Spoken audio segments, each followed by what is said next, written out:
नमस्कार दर्शकों, ऐसी न्यूज़ की टीम आज पहुंची है राजमंगल मैरिज गार्डन, जयपुर, राजस्थान। दर्शकों, हर बार की तरह हमारी टीम एक आध्यात्मिक सत्संग कवरेज करने के लिए यहाँ पर पहुंची है।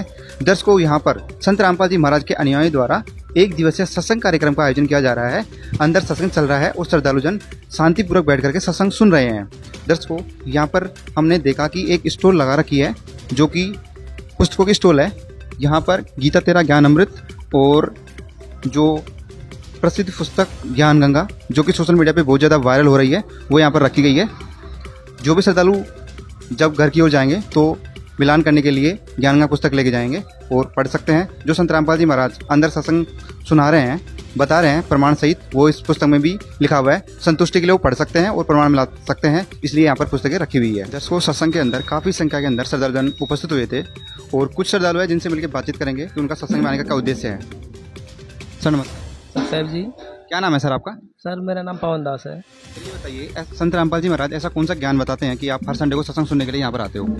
देखो, आप जैसे देखो कि काम तो हम सब रोज करते हैं, लेकिन सत्संग भी सुनना चाहिए। उससे भगवान के प्रति सत्संग में आने से आस्था और बढ़ती जाती है और भगवान का ज्ञान अच्छे से मिलता है, उससे ग्रहण हो पाता है। ये बताइए, संत रामपाल जी महाराज जी जो भगत हैं, ट्विटर पे ट्रेंड कर रहे हैं कि धरती को स्वर्ग बनाना है, तो क्या वास्तव में संत रामपाल जी महाराज धरती को स्वर्ग बनाएंगे? हाँ जी, बिल्कुल। वैसे देखा जाए तो संत रामपाल जी महाराज एक स्वच्छ भारत तैयार कर रहे हैं, जैसे नशा मुक्त भारत, दहेज मुक्त भारत। और वैसे संत रामपाल जी महाराज जी को और भी उद्देश्य चल रहे हैं, जैसे देखा जाए तो वैसे इसी आधार पर संत रामपाल जी महाराज धरती को स्वर्ग बनाएंगे और शास्त्र अनुकूलित वो साधना कर रहे थे उसके तहत। सत्संग में आने से आपको क्या फायदा मिलता है? सत्संग में आने से जैसे अपन मान लो अपन किसी भी प्रकार की कोई समस्या हो या कुछ भी हो, तो सत्संग में आने से उसमें लाभ प्राप्त होता है। परमात्मा के अनमोल वचनों से वो जैसे फांसी होती है, वो कांटे पे टले जाती है। संत रामपाल जी महाराज के ज्ञान के बारे में और आप कुछ कहना चाहोगे? संत रामपाल जी महाराज शास्त्र अनुकूलित साधना बताते हैं, उससे अनेकों लाभ मिलते हैं। भक्ति का संत रामपाल जी महाराज करते हैं उससे। ठीक है सर, बहुत बहुत धन्यवाद। दर्शकों, मैं हूँ रश्मि शुक्ला और स्वागत करती हूँ आपका ऐसे न्यूज चैनल में। अभी हमारे ऐसी न्यूज की टीम पहुँच चुकी है राजस्थान के जिले धौलपुर की तहसील बसेड़ी के देव गार्डन में। यहाँ पे एक आध्यात्मिक सत्संग का, एक आध्यात्मिक कार्यक्रम का आयोजन किया गया है। तो आइए आपको यहाँ अंदर लेकर चलते हैं और यहाँ के बारे में जानते हैं। हम उस जगह पे मौजूद हैं। यहाँ पे संत रामपाल जी महाराज का सत्संग चला हुआ है, आप मेरे पीछे देख सकते हैं। यहाँ पे LED के माध्यम से संत रामपाल जी के सत्संग प्रवचन चले हुए हैं। वहीं एक तरफ यहाँ पे देखने को मिला हुआ है कि यहाँ पे एक तरफ महिलाओं की व्यवस्था है, वहीं दूसरी तरफ यहाँ पे पुरुष बहुत ही शांतिप्रिय तरीके से और अनुशासित होकर सत्संग सुन रहे हैं। तो दर्शकों, अभी हमारे साथ यहाँ पे संत रामपाल जी महाराज के एक अनुयायी जुड़ चुके हैं, तो आइए इनसे कुछ प्रश्न पूछते हैं। नमस्कार सर। सत साहिब जी। क्या नाम है सर आपका? राकेश दास। कहाँ से हो सर आप? मैं यही तहसील बसेड़ी, जिला धौलपुर, राजस्थान। सर ये बताइए कि कुछ धर्मगुरु कहते हैं कि जो जन्म मरण का रोग है वो समाप्त नहीं होता, वो तो भोगना ही पड़ता है, लेकिन आपके जो गुरुजी हैं वो अलग ही बातें बताते हैं। इस बारे में आप हमारे दर्शकों को बताइए। देखो, जब बात जन्म मरण के रोग की आती है तो जो अपने शास्त्रों वर्णित विधि है उसमें बताया गया है, जैसे चारों वेदों में बताया है कि पूर्ण परमात्मा घोर पाप से पाप को भी काट सकता है। अगर रोगी की आयु समाप्त हो जाए और उसको अपने कोटे से 100 वर्ष की आयु प्रदान करके उसको जीवन दान देके और उसको अमर लोक सनातन परम धाम को ले जाते हैं, वो पूर्ण परमात्मा की भक्ति से ही संभव है। आपके अनुसार कौन है पूर्ण परमात्मा? हमारे हिसाब से पूर्ण परमात्मा आज से 600 वर्ष पहले कबीर परमात्मा आए थे। उन्हीं के अनुसार भक्ति की विधि को आगे बढ़ाते हुए आज की टाइम में संत रामपाल जी महाराज ही पूर्ण परमात्मा, जो कबीर साहिब हैं वही संत रामपाल जी महाराज जी के चोले में बैठे हुए हैं और वो शास्त्रोक्त भक्ति दे करके सभी के जन्म मरण को, रोगों को समाप्त कर रहे हैं और भयंकर से भयंकर बीमारियों को भी काट रहे हैं। देखिए सर, हमने सुना है कि जो कबीर जी थे वो केवल एक कवि थे, लेकिन आप और आपके गुरुजी उन्हें भगवान बताते हैं। इस बारे में हमारे दर्शकों को बताइए। देखो, ये तो लोगों की भ्रमणा है। उनको एक कबीर देव, जैसे वेदों में कई जगह कबीर देव नाम लिखा है, कबीर साहिब लिखा है, उसको एक कवि की भूमिका देकर के उन्होंने सिद्ध कर दिया है कि ये कवि है। कोई भी कवि सर्वज्ञ नहीं होता। इस वजह से कवि जो कबीर देव है, जैसे हम किसी भी चीज़ को साहब कहते हैं, हम उसको कबीर साहिब कहते हैं, जैसा कि वेदों में पूर्ण रूप से बताया है। आपके अनुसार वेदों में बताया गया है कि कबीर जी भगवान है? जी हाँ जी, धन्यवाद सर। सत साहिब जी। तो अभी इनका कहना है कि जो इनके गुरुजी हैं संत रामपाल जी महाराज, वो कबीर जी को भगवान बताते हैं, जिसका प्रमाण वेदों में भी दिया गया है। साथ ही यहाँ संत रामपाल जी महाराज के एक और फॉलोवर जुड़ चुके हैं, तो आइए इनसे इनके विचार भी जानते हैं। नमस्कार मैम। नमस्कार सर। क्या नाम है मैम आपका? अन्नू दासी। कहाँ से आए हो मैम आप? यहीं से धौलपुर राजस्थान। देखिए, सबसे पहले हमें ये क्वेश्चन बताइए नॉर्मली कि आपके अनुसार क्या किस तरीके की भक्ति लोगों को करनी चाहिए, क्या साधना करनी चाहिए? मेरे अनुसार यही है कि जैसे कि हमारे संत रामपाल जी महाराज बताते हैं कि शास्त्रों के अनुसार उनमें बताया गया है कि जैसे हम पूजा करते हैं वो शास्त्रों के अनुसार नहीं करते, उनसे ना तो हमें कोई लाभ मिलता है, ना ही जन्म मृत्यु से छुटकारा मिल सकता है। इसलिए जो हमारे गुरुजी बताते हैं उस हिसाब से हमको करना चाहिए। इनसे हम मोक्ष प्राप्त करेंगे और सतलोक जाएंगे सद्भक्ति करके। जी बताइए, आपके गुरुजी किस तरीके की क्या भक्ति बताते हैं? हमारे गुरुजी बताते हैं शास्त्रों के अनुसार, जैसे सभी शास्त्रों में दे रखा है, वेद पुराणों में, गीता जी में, उनके अनुसार जो बताया गया उसी अनुसार बताते हैं कि उन अनुसार हमें भक्ति करनी चाहिए उनके अनुसार। देखिए, आप युवा हैं लेकिन आप फिर भी जैसे लड़कियों को देखते हैं बाकी वो रील्स वगैरह इस पे ध्यान देती है, लेकिन आप आज सत्संग में आई हुई हैं, इसका क्या कारण है? यही कि हमको गुरुजी ने बताया है, उसी मार्ग पे हम चल रहे हैं। उनको नहीं पता है कि हमारा मूल उद्देश्य क्या है यहाँ आने का। तो जैसे कि धीरे धीरे उनको परिचित करेंगे तो वो भी लोग जोड़े जाएंगे, क्योंकि उनको नहीं पता है कि काल के जाल में सभी लोग फंसे हुए हैं। और जैसे हम हर जगह प्रचार कर रहे हैं अपने गुरुजी का, उस हिसाब से जिन तक समझ में आ जाएगा उनको तो वो लोग करने लग जाएंगे। ऐसा नहीं है कि वो उनको ज्ञान मिल जाएगा तो वो सभी जुड़ जाएंगे। धन्यवाद मैम। नमस्कार, मैं हितेश स्वागत करता हूं आपका ऐसे न्यूज़ पर। दर्शकों, वर्तमान की इस भागदौड़ भरी जिंदगी में जहां समय की इतनी कमी है कि लोग खुद के लिए भी समय नहीं निकाल पाते हैं, वहीं दूसरी ओर संत रामपाल जी महाराज के समर्थक जो कि आए दिन कई समागमों का आयोजन करते रहते हैं, इसी एवज में हम आ पहुंचे हैं राजसमंद जिले के काकरौली शहर में, जहां पर संत रामपाल जी महाराज के सानिध्य में एक विशाल सत्संग का आयोजन किया जा रहा है। तो आइए जानते हैं इस विशाल आयोजन के बारे में। जैसा कि आप देख पा रहे हैं, आने वाले श्रद्धालुओं के लिए पार्किंग की व्यवस्था की गई है। आगे देख पा रहे हैं यहाँ पर एक बुक स्टॉल लगा हुआ है, जहाँ पर बहुत सारी पुस्तकें रखी गई हैं तथा यहाँ से श्रद्धालुओं को वितरण की जाती है। यहाँ पर एक जूता घर की भी व्यवस्था की गई है, जो कि यहाँ पर आने वाले श्रद्धालुओं के लिए बैग में जूते रखकर उन्हें टोकन दिया जाता है। हमारे बाईं तरफ पानी की व्यवस्था की गई है। सत्संग पंडाल की ओर ले चलते हैं तथा जानते हैं कि यहाँ पर किस प्रकार का सत्संग चल रहा है।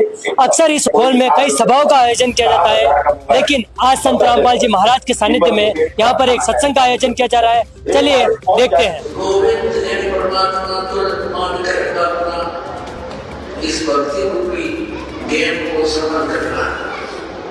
तो हमारे साथ जुड़ चुके हैं संत रामपाल जी महाराज के समर्थक। तो आइए हम इनसे जानते हैं कि आज के सत्संग के बारे में। नमस्कार सर। नमस्कार सर। ये क्या नाम है आपका और कहाँ से आप? मैं दुर्गा सिंह बराड़ा गाँव रहता हूँ। सर, संत रामपाल जी महाराज के आज के इस सत्संग का मुख्य उद्देश्य क्या है? सत्संग का मुख्य उद्देश्य समाज से पाखंडवाद को दूर करना, युवाओं में नैतिक और आध्यात्मिक जागृति पैदा करना और सद्भक्ति प्रदान करना। ये गुरुजी हमारे जो समाज जो भी पाखंडवाद फैला हुआ है उसके संबंध में ये सत्संग रखी गई है। समाज में जितनी जाति पाति का भेद है उसको मिटाने का मुख्य उद्देश्य है। सर, हमारे दर्शक जानना चाहते हैं कि वो आज की भागदौड़ भरी जिंदगी में इस साधना को क्यों अपनाए, वो संत रामपाल जी महाराज का समर्थन क्यों करें? जैसा देखिए, बात ये है, आज का जो युग है या मनुष्य जाति जो है वो भगवान को भूल चुकी है, वो सिर्फ साइंस को ही ऊपर मानती है, ठीक है। लेकिन जो हमारे वेद शास्त्र जो भी है, सदग्रंथ है हिंदू धर्म के, उनमें लिख रखा है कि परमात्मा की पूर्ण भक्ति करनी चाहिए। भाई, पूर्ण परमात्मा की भक्ति कैसे करनी चाहिए वो हमारे वेदों में, शास्त्रों में लिखा है, ठीक है। उसके अनुसार ही, उसके अकॉर्डिंग ही करनी चाहिए। जैसे गीता जी में लिख रखा है कि भाई 16वें अध्याय के 23वें श्लोक कि जो शास्त्र विधि को छोड़कर जो मनमाना आचरण करता है उसकी न तो गति होती, न सिद्धि होती, न ही सुख मिलता है, ठीक है। और मनुष्य जन्म में भगवान की भक्ति जो करता है, कई तीर्थों पे जाता है, कई वैष्णो देवी जाता है, अमरनाथ धाम जाता है, कहीं पे भी जाता है, किसी भी देवी धाम को जाता है, ठीक है। तो वहाँ वो खाली सुख के लिए ही तो जाता है, लेकिन सुख जो है वो सिर्फ पूर्ण भक्ति से ही मिलेगी।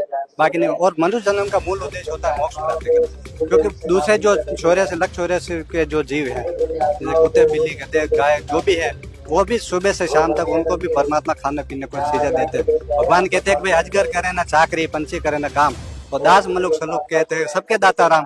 परमात्मा ने जब, और एक वाणी और परमात्मा कबीर साहब जी फरमाते हैं कि पो फाटी पगड़ा बया जागी जिया जून, और सब काऊ को दे थे वो छोट सम्मान न सुन। परमात्मा ने सबके, जितना जिसका पेट है उतना अन्न परमात्मा हर जीव को देते। लेकिन मनुष्य जन जीव जो है उसके अंदर बुद्धि दी है कि आप अपने शास्त्रों में लिखी हुई भक्ति करें, ठीक है, और मोक्ष को प्राप्त करें। इसके लिए परमात्मा ने संत रामपाल जी महाराज जी जो है उन्होंने अपने शास्त्रों का ज्ञान बताया कि गीता जी में लिख रखा है 15वें अध्याय के 1 से 4 श्लोक में और 16 से 17 में कि उस तत्वदर्शी संत की खोज करनी चाहिए जो पूर्ण मोक्ष को प्रदान करने का मंत्र देता है। तो आज के समय में तत्वदर्शी संत कौन है जो 15 अध्याय के गीता जी के 1 और 4 के श्लोक का जो सत्य आशय बता दे, वो तत्वदर्शी संत है, ठीक है। उसमें लिख रखा है जो उल्टे संसार रूपी लटका हुआ संसार रूपी वृक्ष जो है, ठीक है, उसका तना, जड़ और शाखा को पूर्ण विधिवत बता देगा कि वो कौन कौन है, तो वो तत्वदर्शी संत कहलाता है। तो आज के समय में ये सारे व्याख्याएं संत रामपाल जी महाराज ने की और उन्हीं पर ये सारी जो प्रमाण है वो फिट बैठते हैं। इसलिए तत्वदर्शी संत आज के समय में संत रामपाल जी महाराज। और मनुष्य को ये भक्ति इसलिए करनी चाहिए कि ये भक्ति करने से ही मोक्ष को प्राप्ति होती है, ठीक है जी। पहुंचिए श्री गंगानगर जिले की तहसील सूरतगढ़ में, जहां हम खड़े हैं। इधर से जो रोड आ रही है ये नेशनल हाईवे है, NH 62 है। ये गंगानगर से होते हुए बीकानेर को जा रहा है। और आप जो मेरे पीछे दिखाई दे रहा है ये स्टेट हाईवे है, SH 94 है। ये अनूपगढ़ से हनुमानगढ़ को जा रहा है। जहां हम खड़े हैं ये माणकसर चौक है। यहाँ पे आज संत रामपाल जी महाराज जी के सानिध्य में 1 दिवसीय सत्संग का आयोजन किया जा रहा है। तो अभी हम चलते हैं और उनके श्रद्धालु से जानते हैं उनके जहाँ पे संत रामपाल जी महाराज जी के सत्संग चल रही है, वहाँ हमारी टीम पहुँच चुकी है। तो हमारे साथ कुछ संत रामपाल जी महाराज जी के शिष्य जुड़ चुके हैं, तो उनसे जानते हैं उनके विचार। नमस्कार सर। नमस्ते सर, सत साहिब। क्या नाम है सर आपका? पवन दास है जी। कैसे हो सर आप? सूरतगढ़ श्री गंगानगर जिला से। क्या करते हो सर आप? मैं फिजिक्स लेक्चरर हूँ प्राइवेट। मृत्यु बोझ वर्तमान समय में अभिशाप बन चुका है, तो इस पे आपकी क्या राय है सर? जी आपने सही कहा, वर्तमान में ही ये मृत्यु बोझ अभिशाप बना हुआ है, क्योंकि इससे पहले जितने भी अपने रूढ़िवादी भगत जन हैं जो अध्यात्म में जुड़े हुए हैं, जिन्होंने ये मान रखा है कि मृत्यु के बाद में भोज करना चाहिए, और वो चलता आ रहा है। और वर्तमान में पढ़े लिखा समाज है जो ये पहचान चुका है कि भी इससे कोई फ़ायदा नहीं होता।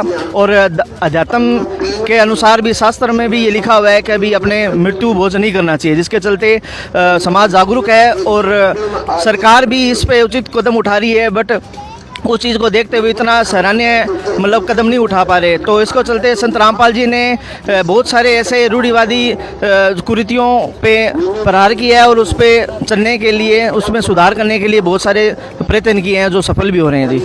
सर मृत्यु बोझ परंपरा से चलती आ रही है, तो सर ये करनी चाहिए या नहीं करनी चाहिए हमें? नहीं, बिल्कुल नहीं करनी चाहिए। ये शास्त्र अनुसार बताया गया है, कहा गया है कि भी मृत्यु के बाद में जो भी पिंडदान और ये मृत्यु भोज अगर करते हैं तो उसी लोक में ही अपने जाते हैं उसके अनुसार, यानी नहीं करनी चाहिए, बिल्कुल निषेध बताया गया है। और हमारे जितने भी धर्मगुरुओं जो है वो हमें मतलब अनजाने में ये चीज़ करवा रहे हैं और ये गलत है। आज हम पढ़े लिखे इंसान हैं और शिक्षित हैं, हमें पता चल चुका है ये गलत है, नहीं करना चाहिए।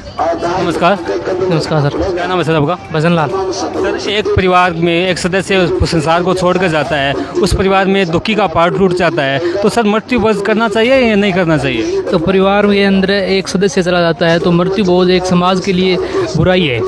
तो सभी सर्व समाज में एक अभिशाप बन चुका है ये मृत्यु बोझ। तो परिवार के लिए एक मृत्यु बोझ को एक पहाड़ समझा जाता है, और एक परिवार का सदस्य चला जाता है तो पीछे से वो मृत्यु बोझ करते हैं, तो एक खुशी की तरह प्रोग्राम किया जा रहा है। तो ये हमें नहीं करना चाहिए। हमारे सदग्रंथ ये बताते हैं कि मृत्यु बोझ एक अभिशाप है, और हमारे ग्रंथ और सभी यही हमारे संत रामपाल जी महाराज है वो प्रमाणित सहित बताते हैं। तो ये शास्त्रों में प्रमाण है क्या मृत्यु बोझ नहीं करना चाहिए? ये शास्त्रों में प्रमाण दिया हुआ है वेद और गीता पुराणों में स्पष्ट गरुड़ पुराण के अंदर स्पष्ट रूप से किया हुआ है कि श्राद्ध और पिंडदान व्यर्थ बताया गया है। और हमारे गुरु जी है यही बताते हैं कि गरुड़ पुराण में एक स्पष्ट रूप से दिया हुआ है कि श्राद्ध और पिंडदान करना स्पष्ट रूप से व्यर्थ बताया गया है। तो हमारे गुरु जी यही बताते हैं और प्रमाण सहित ही बताते हैं। दोस्तों ये थे संत रामपाल जी महाराज जी के शिष्य, तो इन्होंने बताया कि मृत्यु भोज नहीं करना चाहिए और हमारे ये शास्त्रों में लिखा हुआ है कि मृत्यु भोज बिल्कुल ही बंद होना चाहिए। तो दोस्तों फिर और श्रद्धालु से जानते हैं विचार। दोस्तों संत रामपाल जी महाराज जी के शिष्य हमारे साथ और जुड़ चुके हैं, तो उनके भी जानते हैं उनके विचार। नमस्कार सर। सत साहेब जी। क्या नाम है सर आपका? मेरा नाम पृथ्वीदास है जी। क्या करते हो सर आप?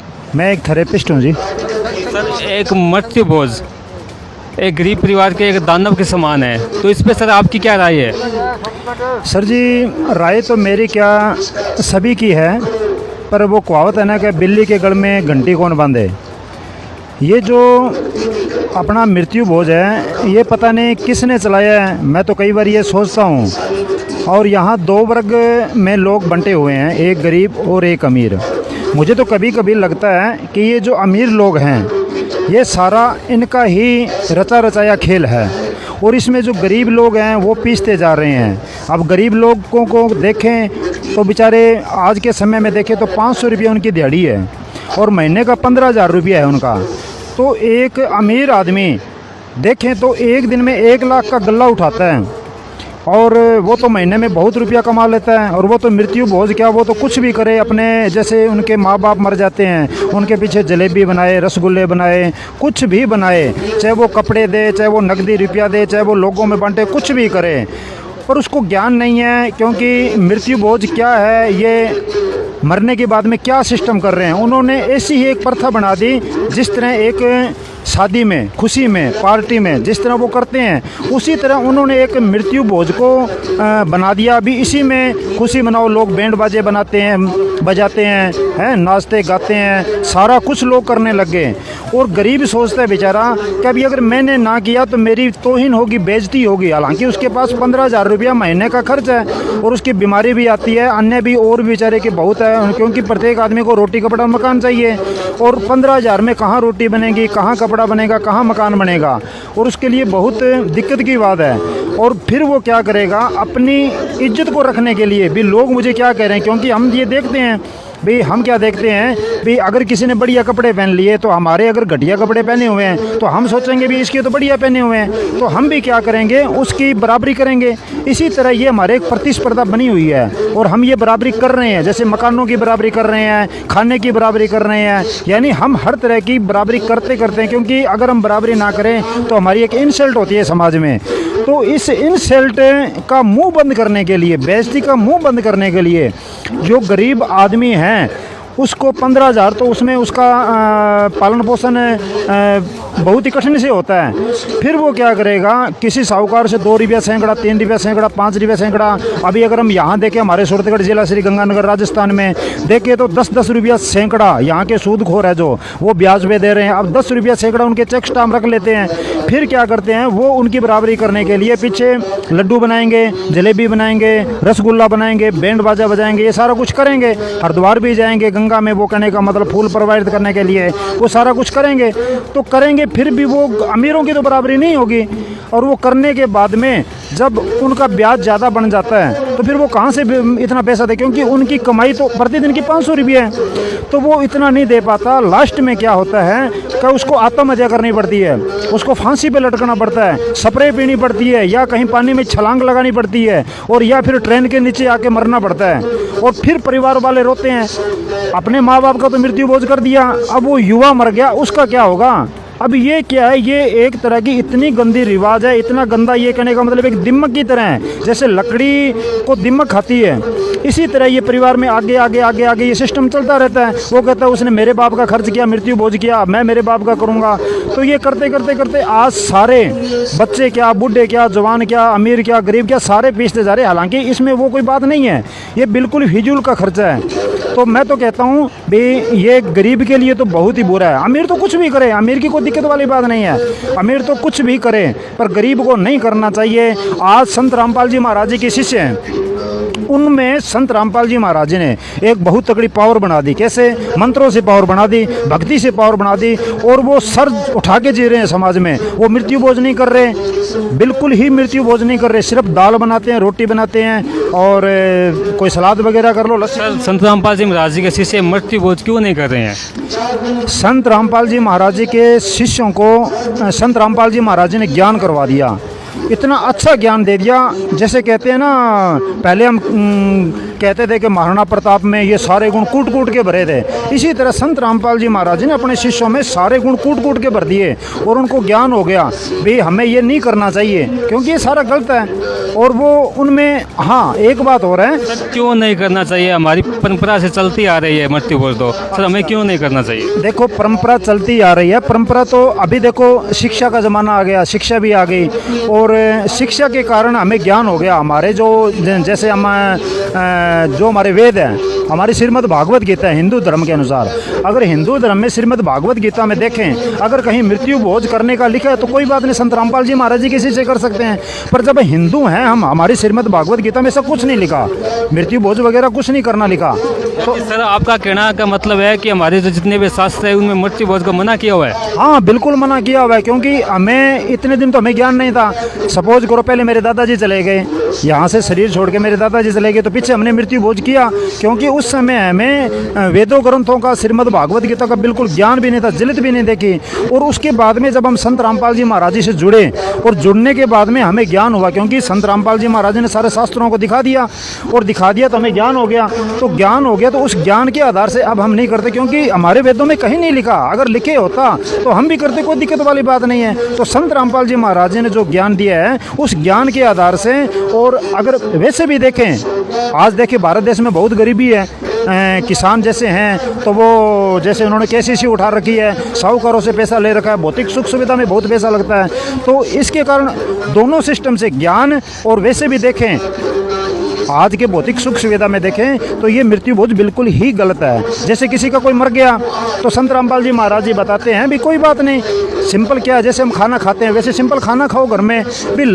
एक तो देखो गरीब आदमी का चाहे अमीर आदमी का मर गया, मुझे तो ये समझ नहीं आ रही कि वो पार्टी कर रहे हैं या क्या कर रहे हैं, पीछे लड्डू खिला रहे हैं, विवाह शादी में भी लड्डू खिलाते हैं। जैसे आपने कहा कि पीछे वो लड्डू खिला रहे हैं, तो जैसे किसी को मानना है कि उस जैसे किसी इंसान की मृत्यु हो गई तो उसके पीछे लड्डू जलेबी चलाई जाती है, और यही भी मानना है कि उसने पूरी ज़िंदगी कमाया है तो उसकी खुशी में ये लड्डू या जलेबी खिलाई जा रही है।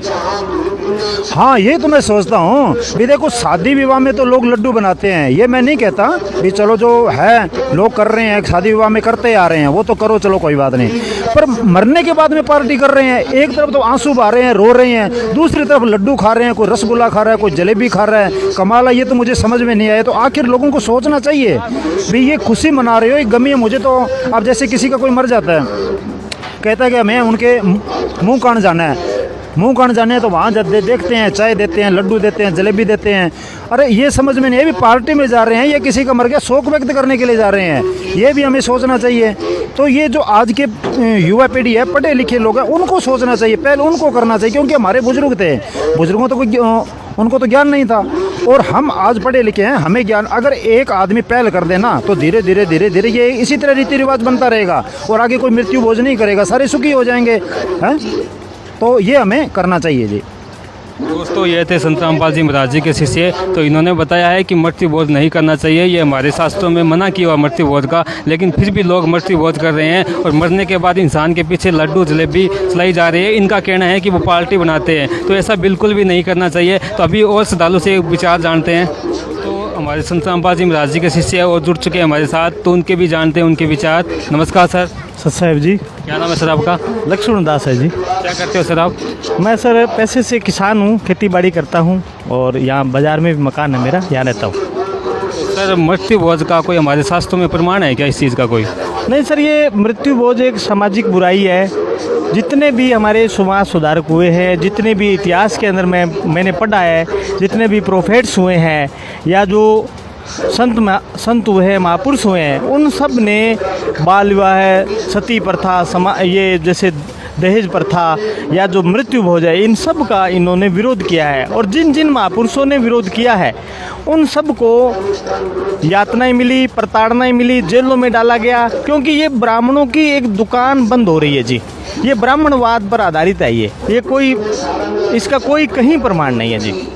जैसे किसी इंसान को हम गाली देते हैं कि तेरा बाप कौवा है, और लेकिन वो सामने वाला हमारी लठ लेके आ जाता है सामने मारने के लिए, लेकिन मरने के बाद उस इंसान को एक कौवा बना दिया जाता है। तो क्या सर ये सही है क्या? नहीं, ये सही नहीं है जी। परमात्मा की एक जगह वाणी आती है कि जीवत बाप को लठम लठा, मुआ गंग पहुँचाइया, और जब आवे आसोज महीना भाई कौआ बाप बनाया। अरे बोली सी दुनिया, सतगुरु बिन कैसे सरिया। तो ये सतगुरु नहीं मिले उनको, इसलिए उनको ये ज्ञान नहीं है, और बिना ज्ञान के उनकी वो ये दुकानें चला रहे हैं जी। यहाँ ऐसा कोई प्रमाण नहीं है कहीं भी कि ये मृत्यु भोज ये बुराई है, इसको छोड़ा जाना चाहिए। आपके गुरुजी संत रामपाल जी महाराज जी मृत्यु भोज के बारे में क्या संदेश दे रहे हैं? गुरुजी का तो मैं जी क्या बताऊं, गुरुजी तो हर तरह की जो सामाजिक बुराई है उसको दूर करने के लिए उन्होंने सिर धड़ की बाजी लगा रखी है।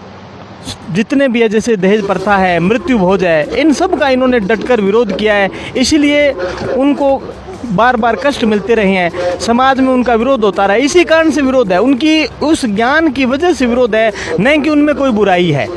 तो गुरुजी का कहीं भी ऐसा नहीं है, वो तो इस बुराई सारी बुराइयों को ख़त्म करना चाहते हैं जी। दोस्तों, ये थे संत रामपाल जी महाराज जी के शिष्य, तो इन्होंने बताया कि मृत्यु भोज एक अभिशाप बन चुका है, मृत्यु भोज हमें नहीं करना चाहिए, हमारे शास्त्रों में ये लिखा हुआ है। और संत रामपाल जी महाराज जी इनके जो गुरु है वो संदेश दे रहे हैं, जितनी भी कृतियाँ इनका खुला विरोध कर रहे हैं कि ऐसे हमें कृतियाँ नहीं। दर्शकों, ऐसे न्यूज में आप सभी का स्वागत है। इस वक्त हम मौजूद हैं नवाबों की नगरी टोंक में, जहां पर संत रामपाल जी महाराज जी के सानिध्य में एक दिवसीय सत्संग का आयोजन किया गया। सत्संग के बाद हमारे साथ यहाँ पर संत रामपाल जी महाराज जी कुछ अनुयायी मौजूद हैं, जिसमें बुजुर्ग भी हैं, बच्चे भी हैं, कुछ महिलाएं भी हैं, तो कुछ लड़कियां भी हैं। तो आइए इनसे बात करते हैं संत रामपाल जी महाराज जी के ज्ञान को लेकर। नमस्ते बहन जी, आपका क्या नाम है और आप कहाँ से हैं? नमस्ते, मेरा नाम पूनम है और मैं जयपुर से हूँ। पूनम जी, हमें ये बताइए कि अक्सर हमने देखा है कि जब दूसरों संतों का जब सत्संग होता है तो उसमें नाच गाना भी होता है और वो कथाएं सुनाते रहते हैं, साथ में नाच गाना भी चलता रहता है। जबकि हमने देखा है कि जब भी संत रामपाल जी महाराज जी का सत्संग होता है तो उसमें वो बार बार शास्त्रों को खोल के दिखाते हैं, कभी संतों की वाणी का उल्लेख करते हैं। तो इसमें जो ये फर्क दिखाई दे रहा है, इसका क्या कारण है? जो संत रामपाल जी महाराज जी वो कहते हैं कि कबीर परमात्मा की एक वाणी है, जिसमें लिखा है कि नाचे गाए हरि नहीं मिलिया, जिन मिलिया तिल रोए, और नाचे गाए से हरि मिले तो कौन दुहागन हो। अगर नाचने गाने से अगर परमात्मा मिलते तो हमें भक्ति साधना की कोई आवश्यकता नहीं होती है। और हम आप देखते होंगे कि हम कोई भी चीज़ लेकर आते हैं तो उसमें हमें श्योरिटी करते हैं कि ये ठीक है या गलत है। तो हम जब परमात्मा की प्राप्ति करनी होती है तो हम उसमें क्यों ना प्रमाण देखें। इसलिए संत रामपाल जी महाराज गीता, कुरान, वेद, बाइबल जितने भी अपनी होली बुक्स हैं उन सबको खोल खोल कर बताते हैं। धन्यवाद हमारे साथ जुड़ने के लिए। धन्यवाद। हमारे साथ मौजूद है यहाँ पर कुछ बच्चे भी आइए, उनसे भी थोड़ी बात करते हैं। नमस्ते, आपका क्या नाम है और आप कहाँ से हैं? मेरा नाम मोहित। मोहित, हमें ये बताओ, आप इतनी छोटी उम्र है आपकी स्कूल जाने की, खेलने कूदने की भी छुट्टियां लगी हुई है, तो आपको खेलना कूदना चाहिए। आपको खेल कूद छोड़कर यहाँ पर सत्संग में आए, तो उसके पीछे क्या कारण है?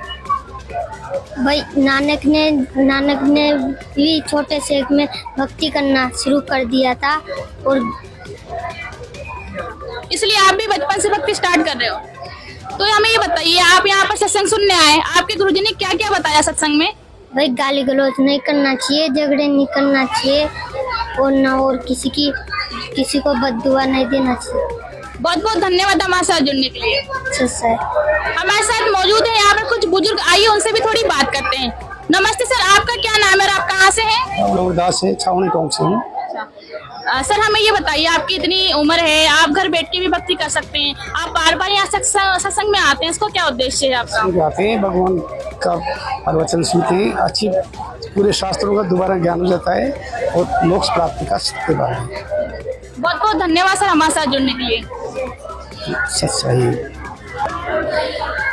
तो हमने जाने संत रामपाल जी महाराज जी के जो भगत थे, उनके विचार देखे, बच्चों को भी देखा कि किस प्रकार बच्चे सत्संग में आकर बुराइयों को छोड़ रहे हैं। धन्यवाद।